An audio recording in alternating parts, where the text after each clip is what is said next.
Olá, boa tarde. Tecnologia e diversão a favor da conscientização. O Superior Tribunal Militar encontrou uma forma descontraída de combater o assédio sexual e a discriminação no judiciário. Um jogo eletrônico ajuda a identificar práticas que precisam ser combatidas no mundo virtual e no real. Eu sou Carlos Eduardo Cunha e esse é um dos destaques do dia. Vamos aos demais. Presidente do Supremo Tribunal Federal, ministra Rosa Weber, lança agora à tarde mutirão carcerário em Mato Grosso. Justiça autoriza a operação para apurar assassinato de Marielle Franco e do motorista Anderson Gomes. E ainda, ministro André Mendonça, do STF, suspende leis de Goiás que permitiam pagamento de supersalários.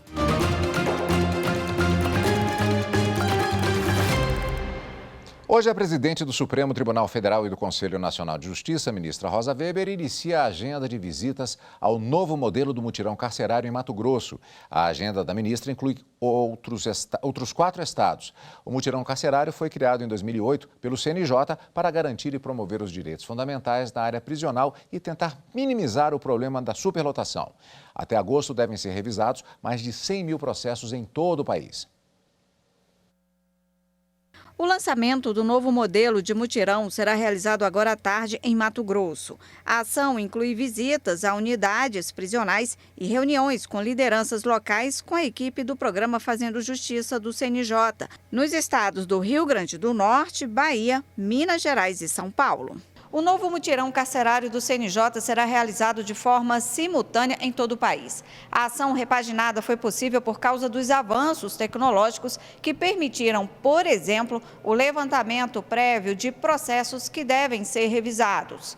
A atualização partiu do processo de nacionalização do Sistema Eletrônico de Execução Unificado, ferramenta tecnológica do CNJ que unifica e integra mais de 1,5 milhão de processos de execução penal no país. Nesta edição, o Judiciário quer saber como está o tratamento de gestantes, mães, pais e responsáveis por crianças menores de 12 anos e pessoas com deficiência. Também o cumprimento de pena em regime prisional mais gravoso do que o fixado em decisão condenatória, a situação de pessoas cumprindo pena em regime diverso do aberto, condenadas pela prática de tráfico privilegiado e os casos de prisões provisórias com duração superior a 12 meses. Em setembro, o CNJ vai apresentar resultados. E em Mato Grosso, uma parceria entre o Judiciário e empresas tem ajudado egressos do sistema prisional a começar uma nova vida.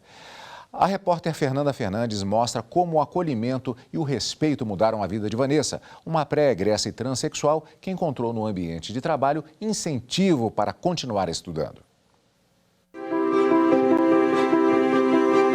Uma oportunidade para recomeçar. Isso era o que mais queria Vanessa, que está prestes a cumprir a pena a que foi condenada, de 2 anos e 4 meses no regime semiaberto. À época, tinha uma preocupação: como conseguir emprego sendo pré-egressa do sistema prisional e transexual. Mas, por intermédio da Fundação Nova Chance, teve acolhimento e respeito na Empaer de Mato Grosso, empresa onde trabalha há 2 anos como auxiliar de serviços gerais. Sempre fui respeitado, nunca sofri nenhum tipo de preconceito, nenhum tipo de diferença. Inclusive aqui eu tenho uma certa amizade, um convívio com todos.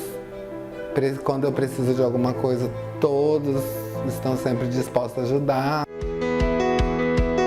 E foi o gerente de serviços da unidade do Centro Político Administrativo quem escolheu Vanessa, entre outros 5 colaboradores, para ser transferida de outra sede para cá. Tinha mais pessoas, mas aí o trabalho dela vem se mostrando bem satisfatório e a gente, por uma necessidade também do setor, acabou chamando ela para vir compor o quadro com a gente. É uma forma também de fazer com que ela mostre os serviços dela e ela se desenvolva como pessoa dentro de uma sociedade. O trabalho aqui e o convívio com os colegas despertaram nela o interesse por se qualificar ainda mais para buscar novos objetivos. Quando eu cheguei aqui eu vi todo mundo trabalhando, produzindo e comecei a saber uma coisinha aqui, outra ali, perguntava para um, para outro e E isso cresceu em mim a vontade de estar me aperfeiçoando mais. Eu vi que eu também poderia um dia chegar lá também. Fiz 3 cursos através da FUNAC. Eu fiz assistente administrativo, assistente de RH e estou terminando agora informática. E pretendo fazer outros futuramente na faculdade, se Deus quiser. O ministro André Mendonça, do Supremo Tribunal Federal, suspendeu 5 leis de Goiás que permitiam o pagamento de supersalários. Acompanhe os detalhes com Anderson Arcoverde. A decisão atende a pedido da Procuradoria-Geral da República. As leis consideram parte dos valores pagos por cargos em comissão como verbas indenizatórias. Com isso, os servidores do Tribunal de Justiça do Estado, do Tribunal de Contas e do Tribunal de Contas dos municípios do Estado passaram a receber remunerações acima do teto salarial para o serviço público, que é de R$ 41.600. Em alguns casos, foram pagos salários de até R$ 170 mil por mês. Segundo o ministro André Mendonça, não há amparo jurídico para classificar parte da remuneração como verba indenizatória. A decisão já está valendo, mas ainda precisa ser confirmada pelo plenário do STF.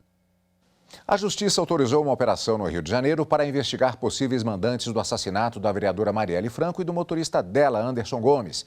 A repórter Amanda Mustafa tem os detalhes. Marielle Franco e o motorista Anderson Gomes foram mortos a tiros em 2016. Desde fevereiro deste ano, a Polícia Federal passou a investigar o caso e hoje cumpriu mandado de prisão preventiva e 7 mandados de busca e apreensão. Segundo o diretor-geral da Polícia Federal, foi preso o ex-bombeiro Maxwell Simões Correia, que também teria participado do planejamento do crime. Suel, como é chamado, foi condenado em 2021 a 4 anos de prisão por atrapalhar as investigações e cumprir a pena em regime semiaberto. Essa pessoa também participou de ações de vigilância, de acompanhamento da ex-vereadora e também nesse apoio logístico de integração com os demais atores de toda essa cadeia criminosa que foi percorrida. A prisão de Maxwell foi possível após informações de delação premiada do ex-policial militar Elcio Queiroz. Ele é apontado como motorista do carro que perseguiu o veículo onde estava Marielle e disse que o também ex-policial Rony Lessa foi quem fez os disparos. E com isso, nós temos o encerramento de um patamar da investigação relativo à execução do crime. O ministro afirmou que nas próximas semanas devem ocorrer novas operações contra alvos apontados como mandantes do crime. Segundo ele, os fatos e provas levantadas pela Polícia Federal até agora indicam que há participação de outras pessoas e atuação das milícias e do crime organizado do Rio de Janeiro. Nas redes sociais, a irmã de Marielle e atual ministra da Igualdade Racial, Aniele Franco, disse que confia na condução da investigação pela Polícia Federal para descobrir quem matou a vereadora. E veja a seguir, Superior Tribunal Militar lança aplicativo para ajudar servidores a identificar comportamentos que podem ser considerados assédio sexual ou discriminação.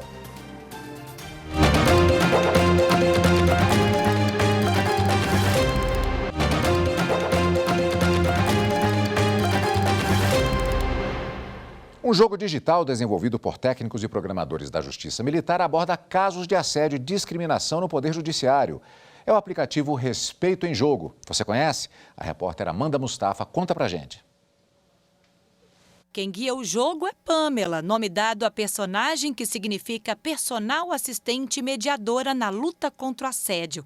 Ela acompanha o jogador durante a experiência. Em toda a narrativa, desafios como exemplos de assédio e discriminação. O começo do jogo é com essa reunião e nessa reunião o jogador tem que tomar algumas decisões.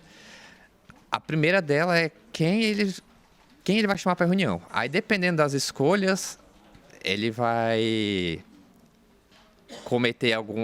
pode chegar a cometer algum assédio ou não.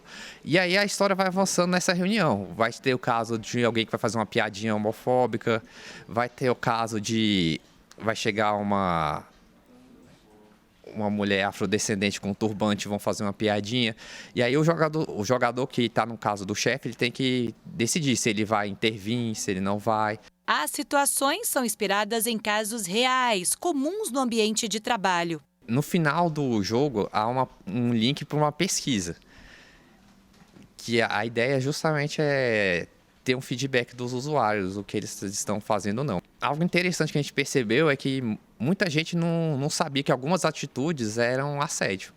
O acesso ao aplicativo é feito por meio desse QR Code. As respostas do jogador valem pontos, mas o assunto está longe de ser brincadeira.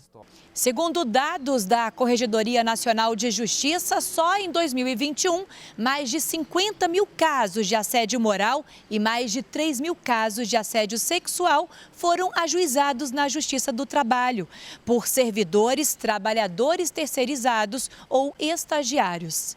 O respeito em jogo dura em média 9 minutos e, ao final, o jogador é convidado a responder uma pesquisa. Segundo o desenvolvedor da ferramenta, a ideia é que as informações sirvam como base para um relatório que vai medir o impacto da ação no enfrentamento ao assédio e ao preconceito.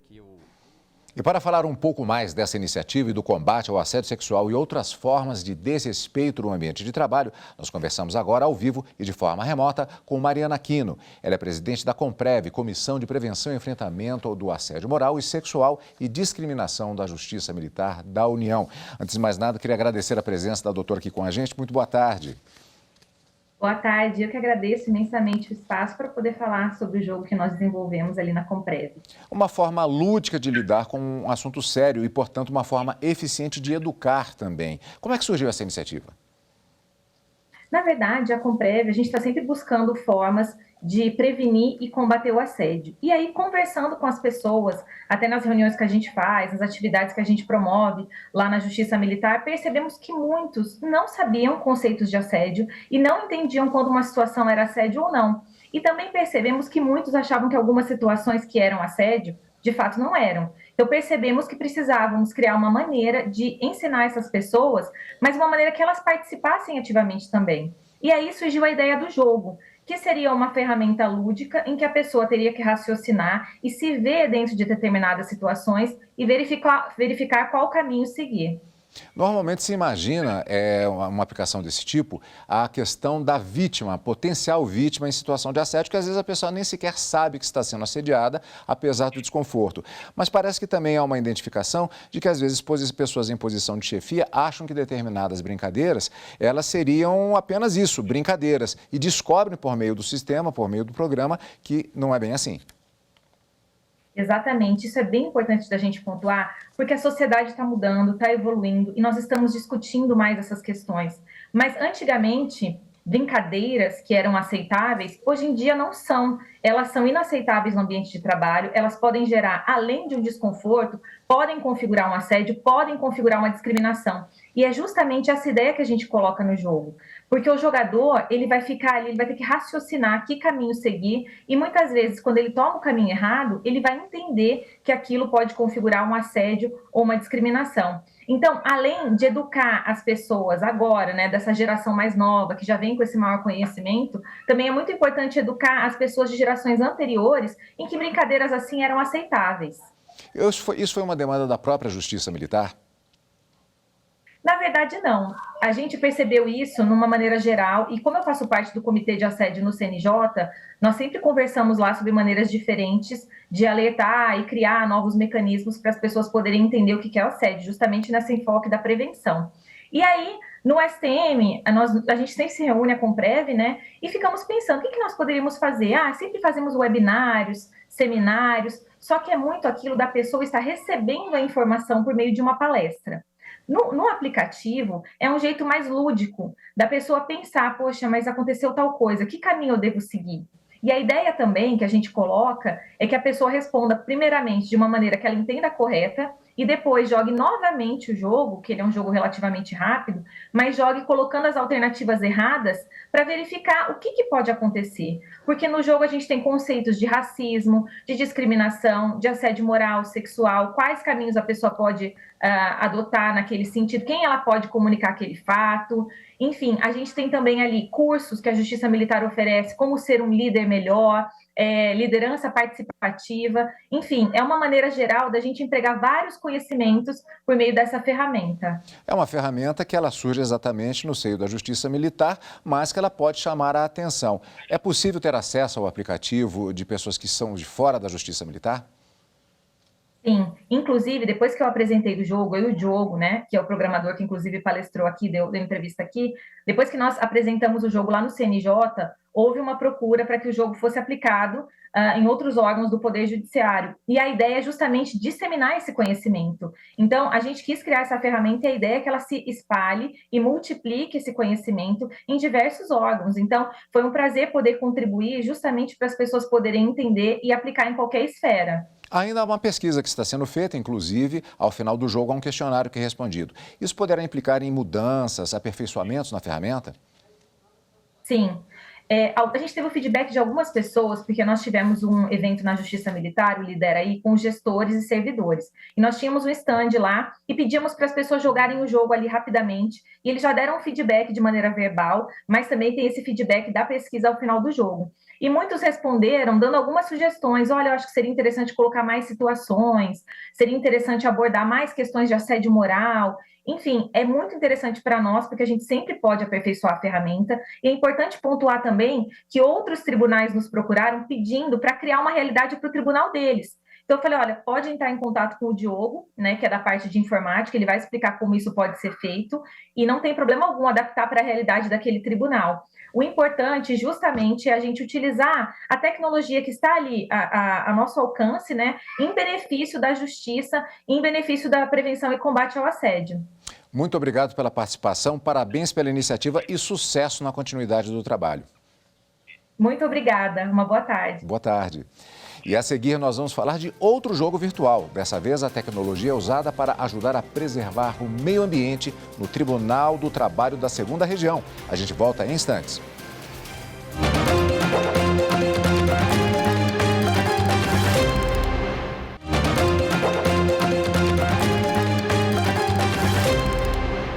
Quarta turma do Superior Tribunal de Justiça decide que prêmios retidos por representantes de seguros não se submetem aos efeitos da recuperação judicial. Os detalhes com a repórter Marina Campos. O colegiado deu provimento ao recurso de uma seguradora que buscava a anulação do acórdão do Tribunal de Justiça de São Paulo, que extinguiu a ação de cobrança contra uma empresa vendedora de eletrodomésticos que se encontra em recuperação. Na origem do caso, as duas empresas firmaram parceria para a venda aos consumidores de seguro de garantia estendida dos produtos. Atuando como representante de seguros, a varejista não repassou à seguradora prêmios que recebeu dos consumidores antes do deferimento de seu pedido de recuperação. O juízo de primeira instância considerou que esses valores não se sujeitariam à recuperação e julgou procedente a ação de cobrança. O Tribunal de Justiça de São Paulo, contudo, extinguiu a ação sem resolução de mérito, sob o entendimento de que a retenção da quantia que pertencia à seguradora se equipara a qualquer outro tipo de descumprimento de obrigação e que o crédito constituído em momento anterior ao pedido de recuperação deve ser habilitado pela credora. No STJ, a relatora ministra Isabel Galotti destacou que os créditos consignados e o dinheiro recebidos em nome da seguradora não a torna proprietária momentânea dos valores sob a sua posse, assim como ela não é responsável pela cobertura do risco. Segundo a ministra, os valores que deveriam ser repassados à hora recorrente não estão abrangidos pela recuperação judicial, deles não se podendo servir a recuperanda no giro de seus negócios ou para pagar credores. A dispensa de uma gerente do Banco Santander foi considerada discriminatória pela 3ª turma do TST. A trabalhadora desenvolveu síndrome de estresse pós-traumático e transtorno do pânico depois de sofrer um assalto no trabalho. As informações são de Daniel Vasques. Na ação trabalhista, a gerente de relacionamento do Santander contou que foi demitida depois de ser feita refém em um assalto à agência bancária em que trabalhava, em São Paulo, em 2017. Após o assalto, ela foi diagnosticada com estresse pós-traumático e transtorno de pânico e chegou a se afastar do trabalho. A gerente contou que a demissão ocorreu dentro do ambulatório médico do banco, ainda durante a licença médica e com a perícia agendada no INSS. Com a dispensa, ela ficou sem o plano de saúde para custear o tratamento. Conforme o relato, a situação teria causado grande desespero à trabalhadora. O Santander alegou que a súmula 443 do TST, que trata da dispensa discriminatória, não inclui o transtorno de estresse pós-traumático. Ainda, segundo o banco, se a doença realmente causasse preconceito, teria sido requerida a tramitação da ação sob segredo de justiça, o que não ocorreu. A súmula 443, no entanto, trata de demissões discriminatórias de pessoas com o vírus HIV ou outra doença grave. O Tribunal Regional do Trabalho da 2ª Região em São Paulo acolheu o pedido de reintegração e de restabelecimento do plano de saúde, mas entendeu não ter havido dispensa discriminatória. Segundo o TRT, embora lamentável, o quadro psicológico da trabalhadora não suscitaria estigma ou preconceito. O relator do recurso da gerente na 3ª turma do TST, ministro Maurício Godinho Delgado, teve outro entendimento. Segundo o ministro, à época da demissão, a bancária não tinha capacidade para o trabalho e, portanto, não poderia ter sido desligada. Conforme o relator, o banco tinha conhecimento do distúrbio psiquiátrico severo da trabalhadora, o que causa estigma e preconceito, e por isso presume-se discriminatória a ruptura arbitrária do contrato de trabalho. Desse modo, considera-se que a decisão regional, ao entender que não houve discriminação na dispensa da reclamante, foi proferida em dissonância ao entendimento consubstanciado na súmula 443 do TST e também cito em acréscimo no corpo do voto o artigo 3º, 4º da Constituição, que proíbe qualquer forma de discriminação. Indo além, também é um desrespeito à rigidez física e psíquica da pessoa humana. A pessoa doente não pode ser dispensada. Ponto final. O ministro destacou ainda que, segundo a diretriz que proíbe práticas discriminatórias nas relações de trabalho, a não classificação da doença como grave, conforme previsto na súmula 443, não impede a constatação da ocorrência de discriminação quando essa prática ilícita ficar demonstrada nos autos. O ministro José Roberto Pimenta concordou com o relator. Ele afirmou que o simples fato de a empregada estar afastada do emprego no momento da dispensa já caracteriza o dano moral. Mandar embora um empregado fragilizado em condições de doença grave que provoca o seu afastamento, nesse momento, causa dor, causa lesão ao seu patrimônio moral, pela incerteza que se agrega a todas as dificuldades pessoais que esse empregado já está sofrendo pela doença. O voto do relator foi acompanhado de maneira unânime pelo colegiado. A turma determinou ainda o pagamento de indenização de R$30 mil como forma de reparação. Como o caso transitou em julgado, não cabe recurso. O Judiciário Brasileiro se empenha em ações de preservação do meio ambiente. E para mostrar esse esforço, o Jornal da Justiça, primeira edição, preparou uma série de reportagens. Hoje, nós vamos mostrar como o Tribunal Regional do Trabalho da 2ª Região, em São Paulo, usa um jogo virtual para incentivar de forma lúdica a sustentabilidade. A iniciativa ganhou até prêmio de boas práticas do Conselho Nacional de Justiça. A repórter Amanda Mustafa conta pra gente. É nessa árvore virtual que o cuidado com o meio ambiente ganha vida. As folhas representam a economia de água, energia e papel feita por mais de 5 mil servidores do Tribunal Regional do Trabalho da 2ª Região. Vimos que era uma coisa lúdica, uma brincadeira, porque através do jogo você compete com você mesmo, né? Por exemplo, você pega uma vara, ela vai competir com ela mesma, não é?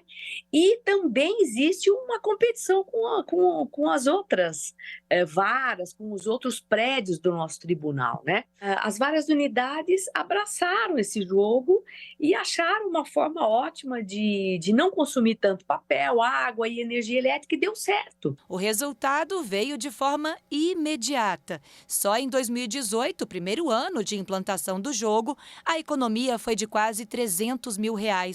A unidade com maior pontuação, a que mais economizou recursos, recebeu um selo verde da sustentabilidade. E os servidores também foram premiados com produtos ecológicos. Esse jogo, acho que ele tem 3 vertentes. Primeiro, a mudança de comportamento.